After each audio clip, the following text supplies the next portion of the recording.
Hey everyone, Mr. Sujano here. In today's video, I'm going to do an unboxing and first impressions video of the recent Elgato product I picked up, the HD60S. Let's get started. Alright, so I did a ton of research on capture cards. I wanted to add an element to my YouTube channel where I could actually capture video and show it to all of you. And there were two different devices by Elgato that I settled on, and it was the Elgato Game Capture HD60 Pro and the Elgato Game Capture HD60S. Now I'm in Canada, so these prices might be a little higher than those in the States. However, the HD60S retails for $221.68. For a little bit more money, I could have got the HD60 Pro, which is $246.58. And then the HD60 is actually more expensive here than the HD60S, which I don't quite understand. And it's at $239.99. So it's almost 20 bucks more than the Elgato HD60S. There's also a 4K capture card. You can see right here, the Elgato Game Capture 4K 60 Pro for $499.95. Which, well, $500 versus $250, give or take, for the cheaper ones here. It kind of ruled the 4K one out for me. I don't have a 4K TV or anything like that, so there's no reason for me to have that. On top of that, the two here that I narrowed it down to, the HD60S and the HD60 Pro, my choice actually came down to portability. So the HD60 Pro does have a lower latency, considering it does plug directly into your motherboard, whereas the HD60S goes through USB 3.0 to your USB port, and then that's plugged into the motherboard. So there is a little bit more latency there, a little bit more delay. And I did go for the HD60S strictly because of portability.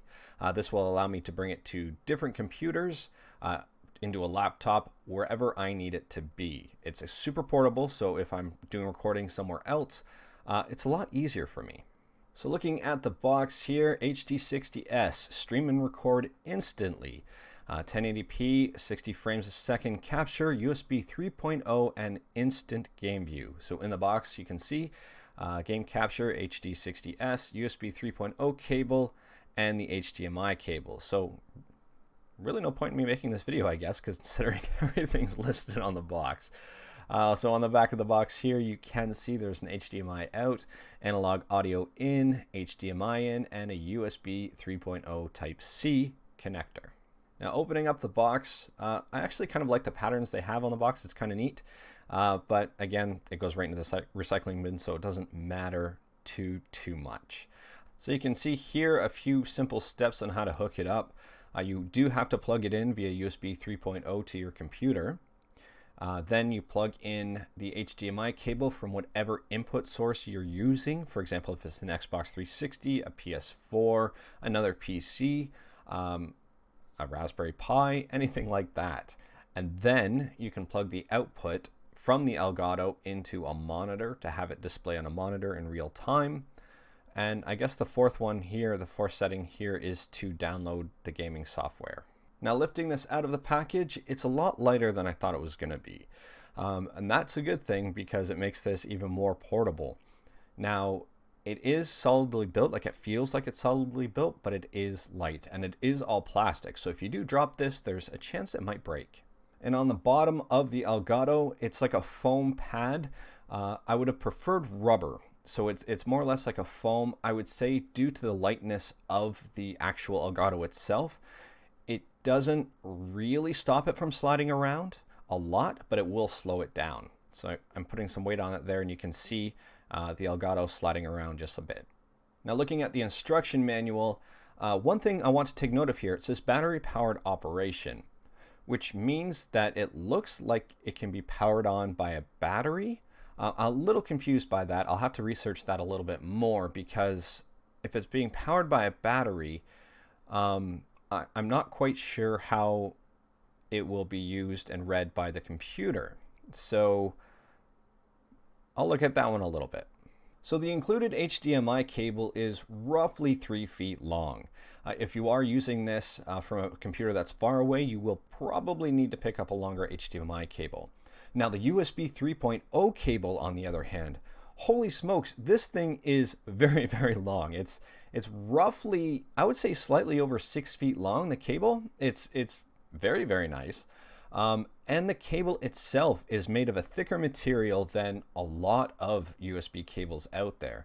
Now I'm assuming it's because it has to be very good quality to provide power to the HD60S, but at the same time it's really nice and refreshing to see quality cables packaged in with some of these devices. Now for the first impressions. Unfortunately, I do not have footage for you at this time, as my computer cannot successfully power the HD60S. So my computer does have USB 3.0 ports on the front of the case and on the back directly into the motherboard. However, it does not appear that my USB 3.0 ports are powerful enough to power the HD60S. So what's happening is I'm getting frequent stutters and frequent disconnects where my computer won't even power on the HD60S. And I'm hoping it's not a faulty unit. I'm pretty sure it's the USB 3.0 ports in my computer. So what I'm going to be doing is ordering a separate PCI USB 3.0 card to specifically power the HD60S here. And hopefully that solves my issues. So at this time, I cannot successfully record or power on the HD60S, and it may be my computer's motherboard that cannot fully power the device itself. So it's a bit of a bummer. However, I will be coming back with another video, hopefully if I can resolve the issue and show some gameplay. If not, I'll be returning it and probably picking up the HD60 Pro that goes right into the motherboard. Anyways, that's all I've got for today. If you like my video, leave a like. If you didn't like my video, leave a like. Hit that subscribe button. Check out my other videos. Thank you, everyone. Take care.